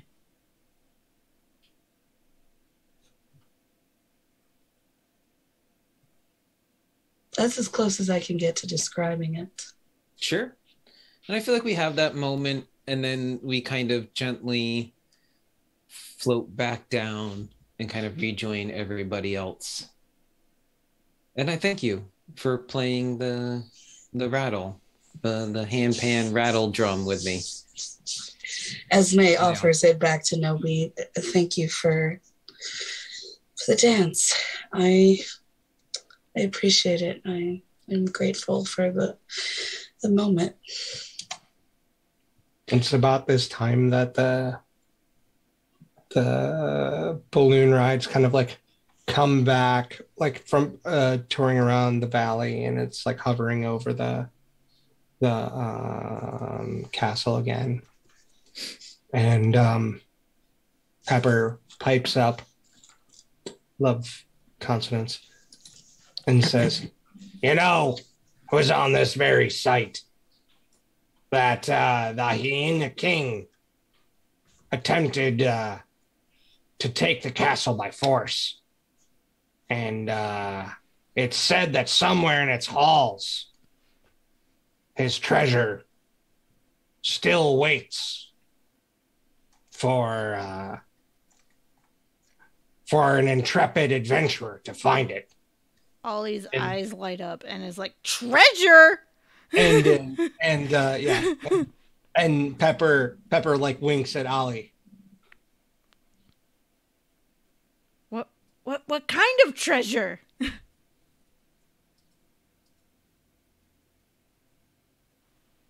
Well, the Hyena King came from where do hyenas come from? The savannah, right? Yeah, sure. Sure. Sure. They do Sure. now. Came from the savannas far to the east, and those were filled with gold and diamonds.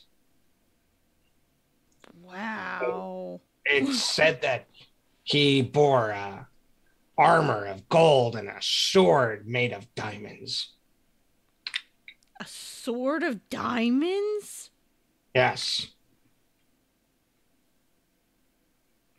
I want to find this treasure.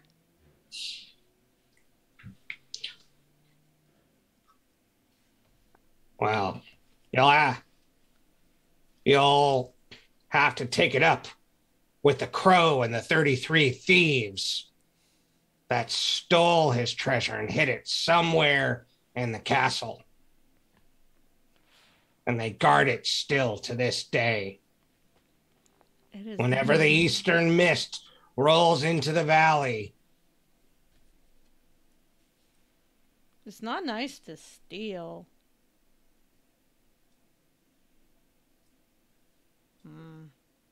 Nope's gonna come up to Ollie and just be like, "They're just stories. They're like songs." But sometimes stories are true. Sometimes songs are true too. We can't get any trouble though. I know I'm not allowed to get in any trouble anymore. We can have fun, but just no, we can't get any trouble. Usually they go together. Little laughter from Puppy.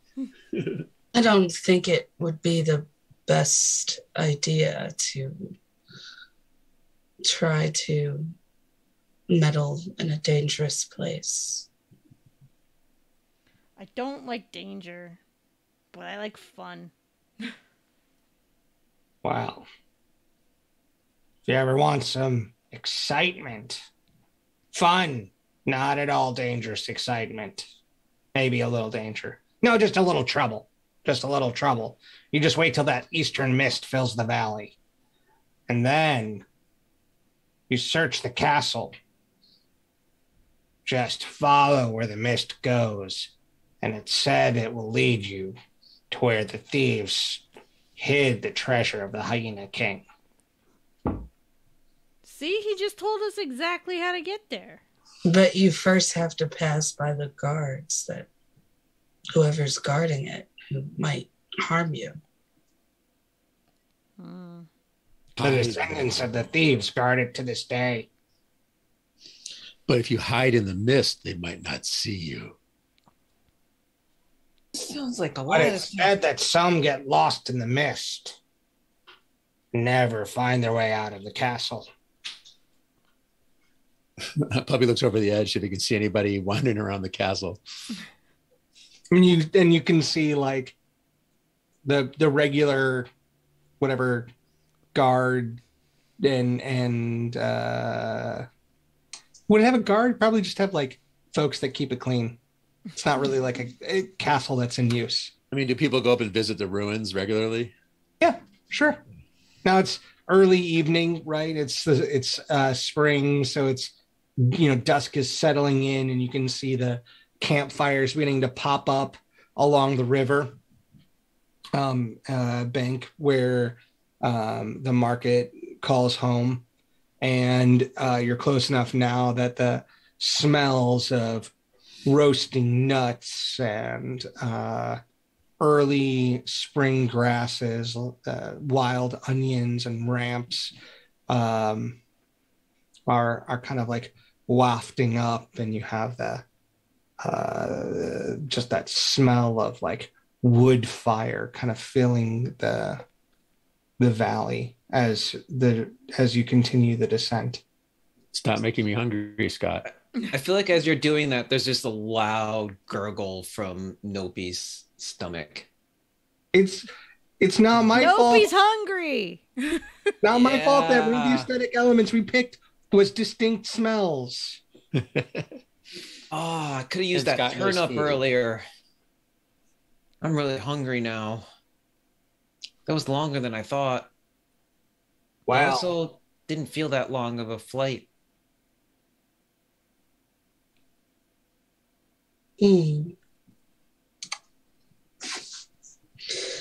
Maybe we should go get some food.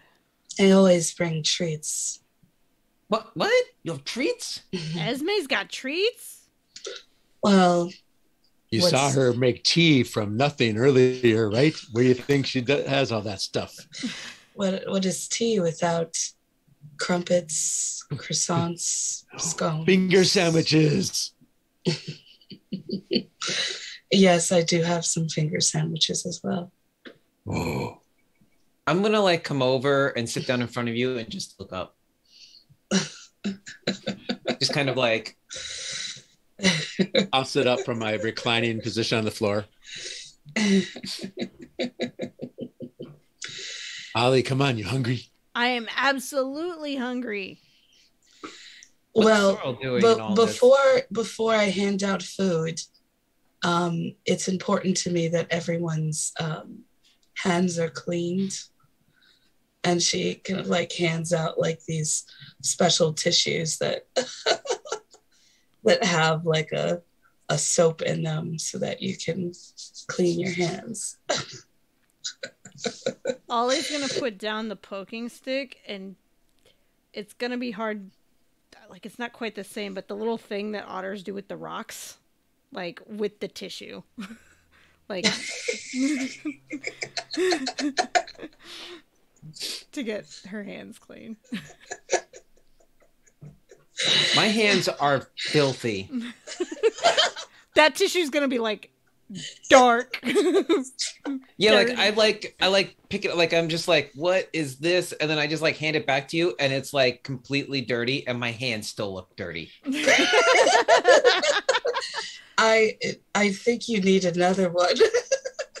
Did I do it right? What is? I'm just gonna like rub it on my face.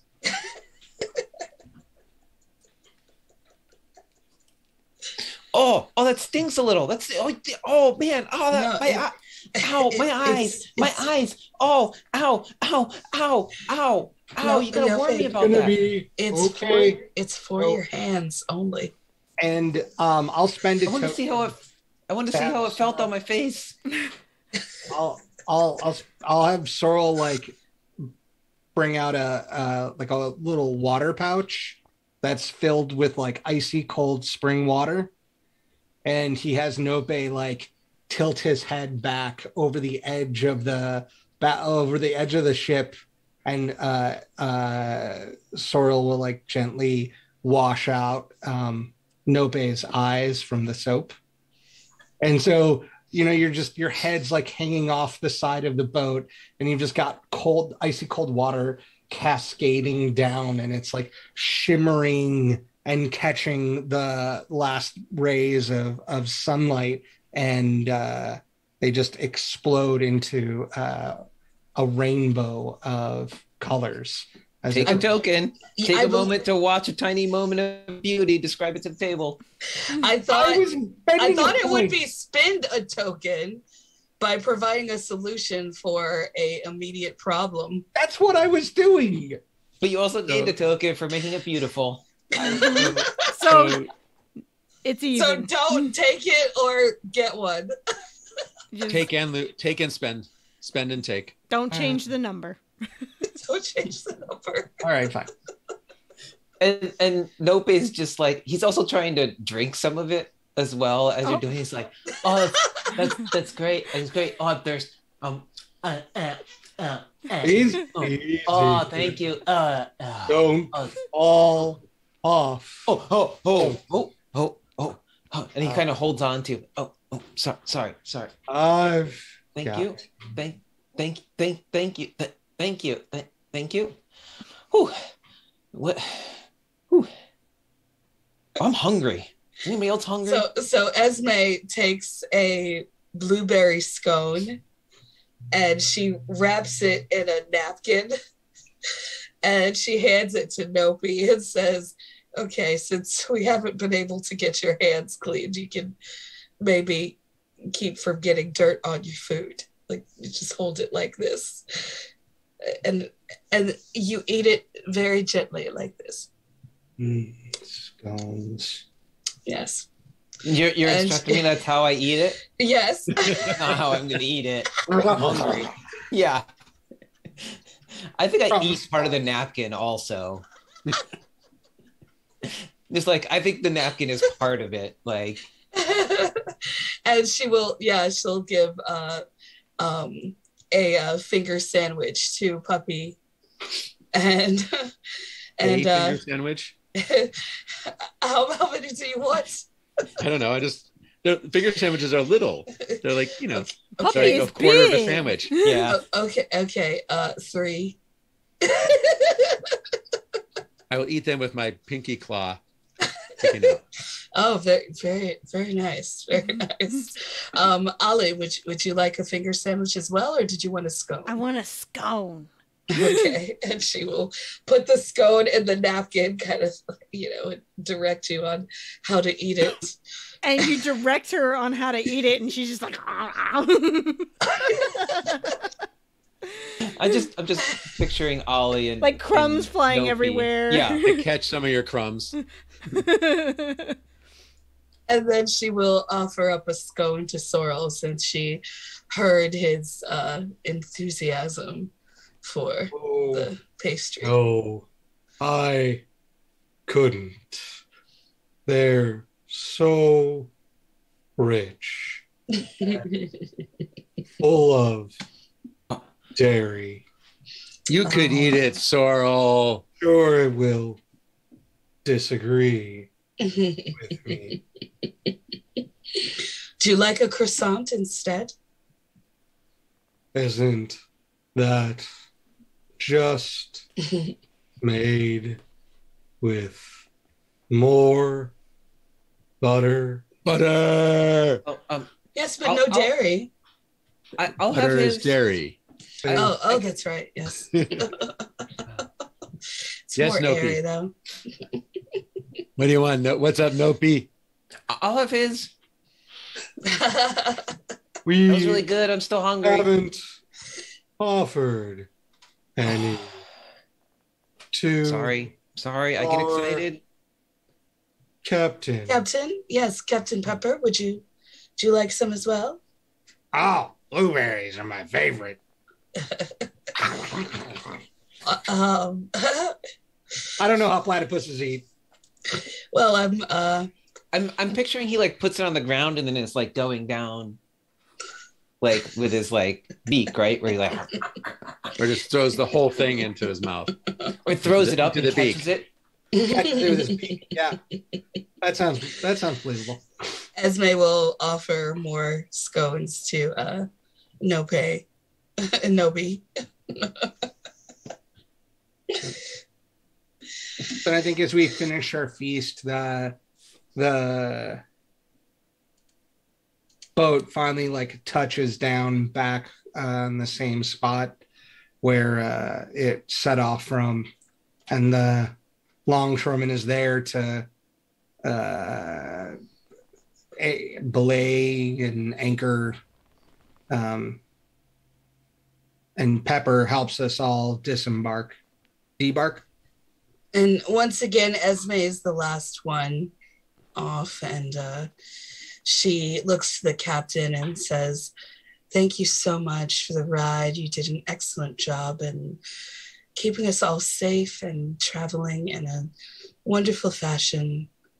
I greatly appreciate that." And she gives him a gold coin as a tip. And I go and say, My pleasure. "Thank you, Give Captain me a Pepper." 5-star rating on Yelp.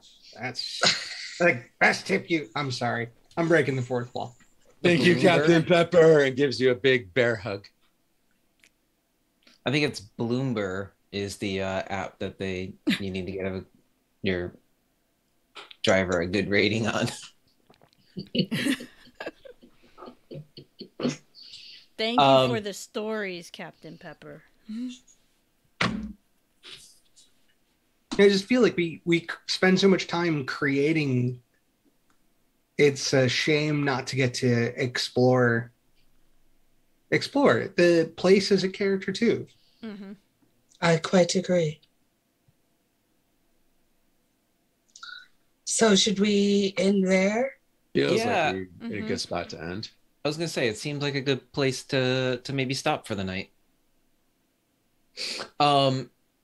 At the end, as like I feel like I notice, or Nopi notices Esme again being the last one to leave, being the last one to come on.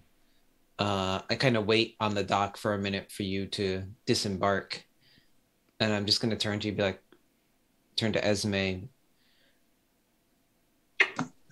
Thank you for the food. Will you be my friend?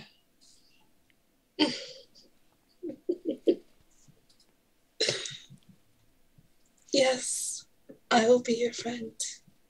All right. And I'm gonna kind of like dance and then like go run and catch up with Ollie. You gain a token for saying yes.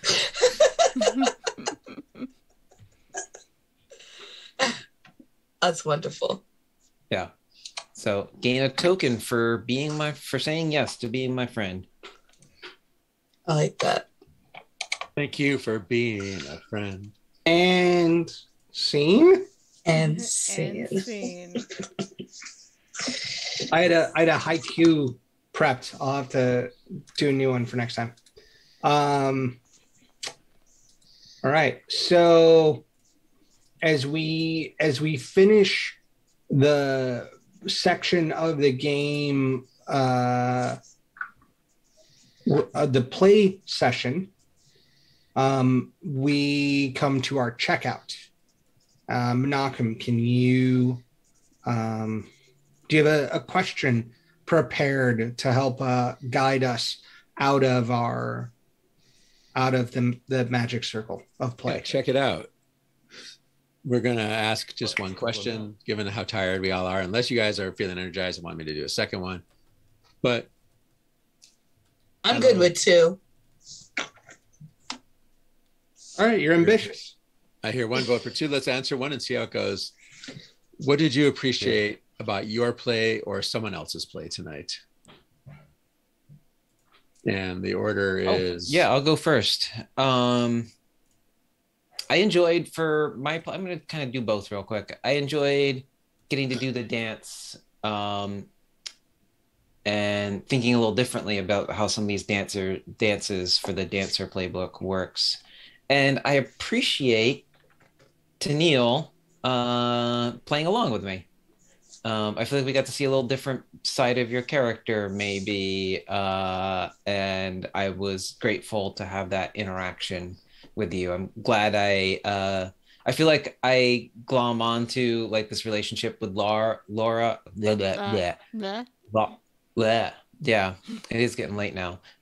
Laura and Ollie, because like we kind of know each other and we're both kind of playful, but I feel like there's more than that to Nopi. So I enjoyed getting to do that, and I'm glad I did that with you. And like I said, I appreciate you playing along and saying yes. And Yeah. Thank you. That was Thank a you. nice moment, you guys. Yeah. Well, thank you. Thank you for coming up with it. It's cool. I appreciated Scott's descriptions of everything. My brain was not in a place to describe anything, and I actually think I have a hard time describing things at times. And it was just, you brought everything you could visualize it, and it was wonderful. So thank you.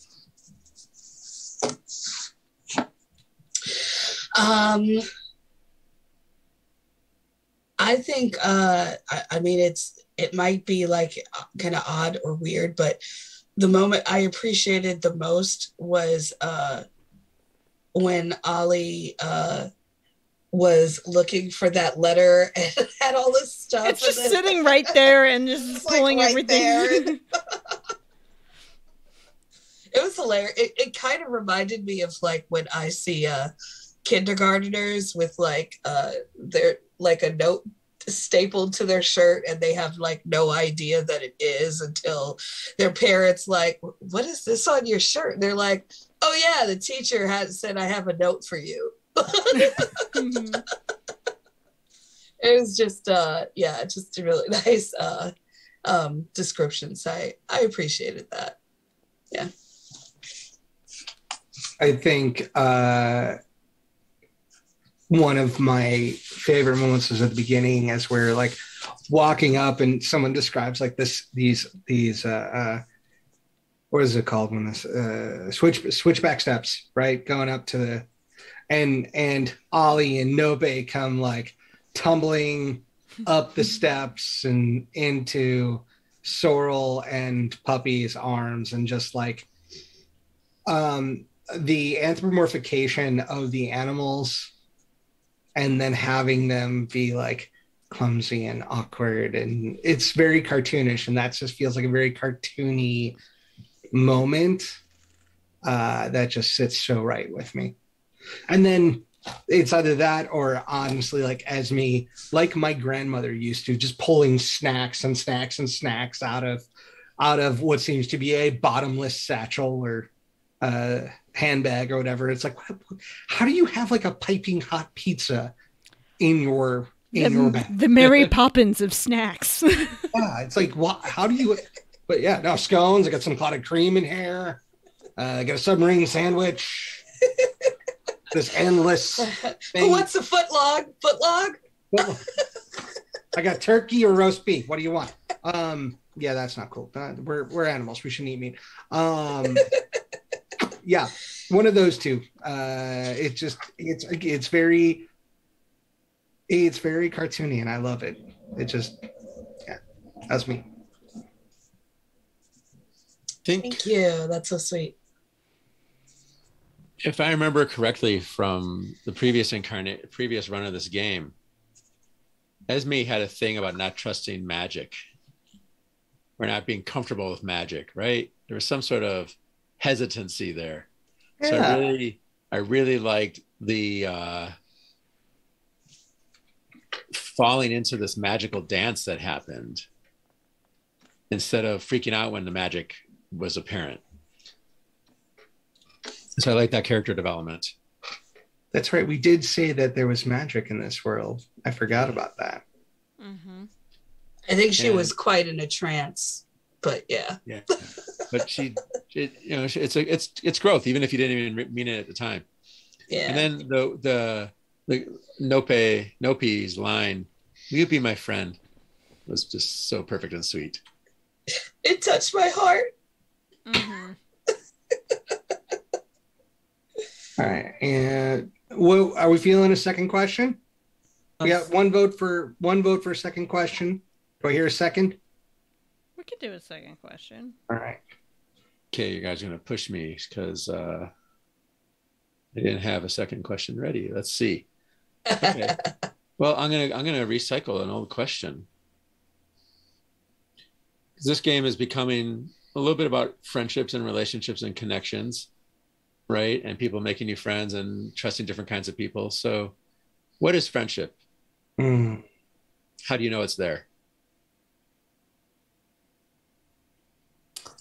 I'm just, as we're like kind of reflecting on some moments from the game, I'm just thinking about how much I'm enjoying playing this kind of loud, bombastic, just friendly, generous character, right? Like upbeat, hopeful, and generous, but also kind of intense with their friendship, if you will. But also has magic, as we kind of saw tonight. So friendship is, I guess I'm thinking a little bit just from the game tonight, and for Nope is just getting to know people and having fun together. Like, right? Like, just, to him, it's just being yourself and not having to worry about that.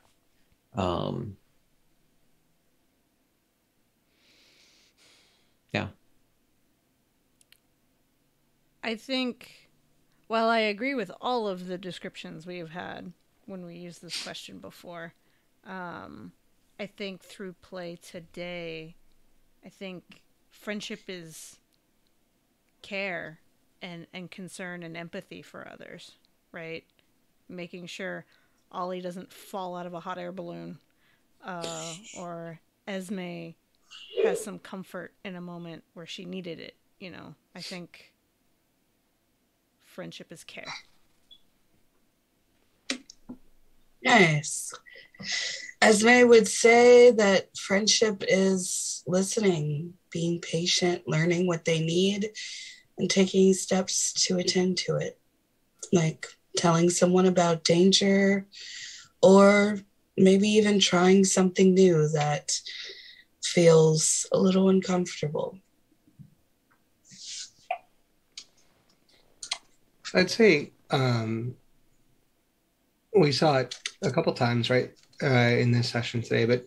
But friendship is impositioning or putting yourself out for another, the way Poppy like vouches for Sorrel, or the way Sorrel like takes responsibility for Ollie and for Nope. I think that's like what you do for the people you care about, is you just like you are happy to inconvenience yourself for their benefit, because Feels good to see your friends benefit. I was thinking about that vouching too, that Sorrel pointed out that Puppy vouched for the group and then said to Ollie, yeah, you can trust this one. Right? Puppy's good people. So it's just kind of like that vouching is an example of friendship and how you know it's there. Thank you, friends.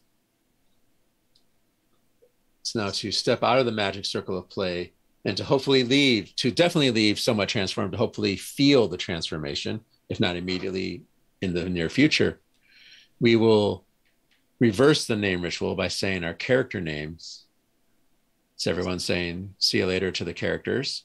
And then we'll say our player names and wish everybody a good evening. So take it away, Dancer. All right. I have been playing the dancer Nopi tonight. Good. See you later. Good night, Nopi. Nope. Good night, Nope. Nobi. And my name is Dustin. Good night, everyone. Pleasant Good night, dreams, Dustin. Dustin. Good night, Dustin. Dustin.